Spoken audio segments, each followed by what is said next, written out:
your dreams, goals and desire, aspirations, it's good that you spend little more time on it and see, will this really mean something to you even after 25 years, 50 years? If you're in your deathbed, will it still mean something to you? You must look at it. Whatever you're aspiring for, whatever you're dreaming of, whatever goals you have set, will it really mean something? Because most of these goals are traps. They're just traps. You get in, it's only one-way street, you can't turn back. I want you to look at this, because many of them are older than you. You ask them what they dreamed of at 18, they're fortunate it didn't come true.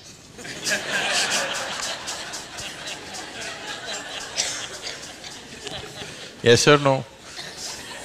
If everything that you desired and dreamed came true in your life, could you live with it? Fortunately, many of those things got filtered and never came true, isn't it? So, it will be very good if anybody of your age, if they want to decide and fix the goals of their life, it'll be very good if they take a break from all influence that's around them. Social influences, family influences, other influences, withdraw somewhere, that's why an ashram. Withdraw somewhere, sit down, meditate, bring yourself to a certain level of clarity and joy. When you're very happy and clear, you must decide. Not in desperation you set goals. Desperate goals that you set will mean a lot to you at that moment. Tomorrow morning you look, you don't know why you're tangled up with it. So, it'll be good. If you're fixing your life, it's best that you do it when you're very, very peaceful, happy and clear-headed, isn't it? Not influenced by anything around you, simply by yourself. Sit and decide what is it that you really want to become in your life, what is it that will be of enduring value for you, not for somebody else, for you. And you don't have to build a personality for that, you strive for that. The necessary persona will come. You must understand what a personality is. The word personality comes from the word persona. Persona means in Greek or in Latin, I'm sorry, is a mask. This is a mask that they used to use in old theaters.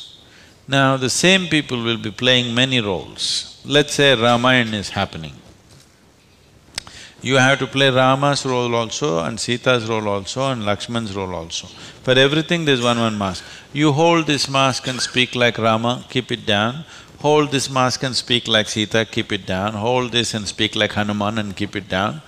This is how the plays were done. So it is those masks which were referred to as persona. So personality means you held a mask and mask got stuck to your face, you couldn't pull it out. That means you have a personality. Personality is something that people are trying to develop because they have no sense of being. Instead of the real thing, you're trying to concretize the fake thing. If you are in touch with your being, why do you want a personality? It's not necessary. You can be a different kind of personality in different places. You are actually already. Or are you stuck with one personality? Some people are. People who are simplistic in their head have only one personality. Others have different personalities in different areas of life, isn't it? If you had seen me before like 1999, that is before the consecration of Dhyanalinga, I was a completely different kind of person, okay? To such an extent, everything about me was so different. Well before that things happened that was beyond me, but this was conscious. At that time I was single-minded towards a certain purpose, I was in a certain way. So after… I never thought I will live beyond that. but somehow things happened. Then I thought, okay, now that the work is over, let me change my personality completely. To fulfill that, I had acquired a certain kind of personality. And now that it's over, I thought, let me change it. And I told people around me, see, I'm going to change my personality. Don't be shocked, I'm still the same guy. They said, no problem, this. I said, just hang on, because things will change. Everything about me will change, the way I operate will change, the way I speak will change, the way I dress will change, the way I do, everything will change. They said, no problem, we know you, we love you with this. I said, that's okay, hang on tight, because when things change, people fall off. Lot of people fell off because they couldn't believe. Where is that person that they knew? That person just evaporated, you know This is a new person, they can't identify with this new person. I told them and changed. In spite of that, they fell off. So many of them. So many of them who were very dear to me and very close to me, they fell away because I changed so dramatically. And I told them I'm going to change because one phase of work is over, now it's time to change my personality. The way I look, the way I dress, the way I speak, the very way I am, everything about me. I even changed what food I like. I changed my personality, so I thought I'll change my food also. So personality is something that you have taken on, but you have become so unconscious about it that you think it's for real. You're asking how to develop, that means you're making it up, right? Another word for developing is making up, isn't it? You're making it up. Make it up whichever way is suitable for your kind of activity, but you must be able to keep it down. If it gets stuck to your face, then it becomes misery. Then all suffering will come to you. You can take on any kind of personality, but when you want to keep it down, you must be able to keep it down. There was a sage. He was so wise. People went to him and crowds gathered. Then the king went to him and the king saw such a wise man should be in his court. So he told the sage, you must come and become my chief minister, because a wise man like you shouldn't go waste sitting under a tree. You must be useful for the people. The sage said, see, that's fine, but I have a condition. You must give me a room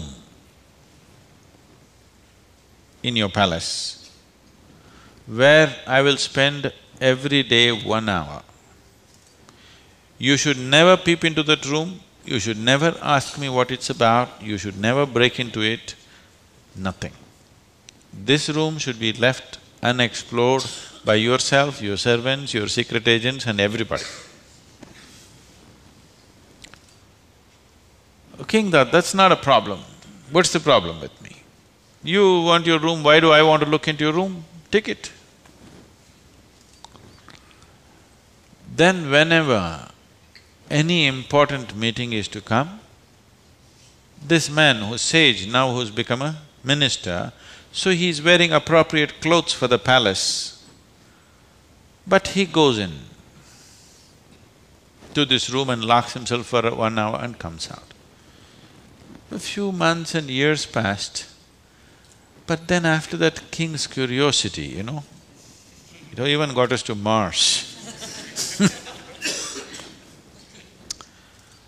He wants to know what the hell is he doing inside. So rumors started all around, oh, he's doing something, he's got somebody inside, maybe he's an enemy agent, he suddenly landed here, what is he doing there, what is he doing there? Everybody, the whole palace started buzzing around with what is he doing in this room. Everybody wants to see what's in the room, but it's always locked, he goes in, spends time there and comes out. Especially when something important is to be done, he goes in. All kinds of rumors happened. So, One day, king couldn't hold it. King asked this man, "I want to see what's in that room." He said, "Well, there's a promise you've given me. If you break the promise, I will leave." So he contained it. He doesn't want to lose the man. He's too wise. And then his other courtiers started talking, "How can you allow this? We don't know what's happening inside. It could be dangerous, it could be this, it could be that." One day when he was not there, they broke open the door and went inside. They looked around, the room is empty, no furniture, no nothing, just empty room. They looked, nothing. Then what does he do here? Then in one corner they saw very, worn out clothing hanging there and a begging bowl. They went. They couldn't make out what this is. Then he came in. He said, "Well, you wanted to see, you have seen." The king asked, "What do you do here?" He said, "Whenever I want to make any important decision, I come here, wear my worn-out clothes and sit with a begging bowl.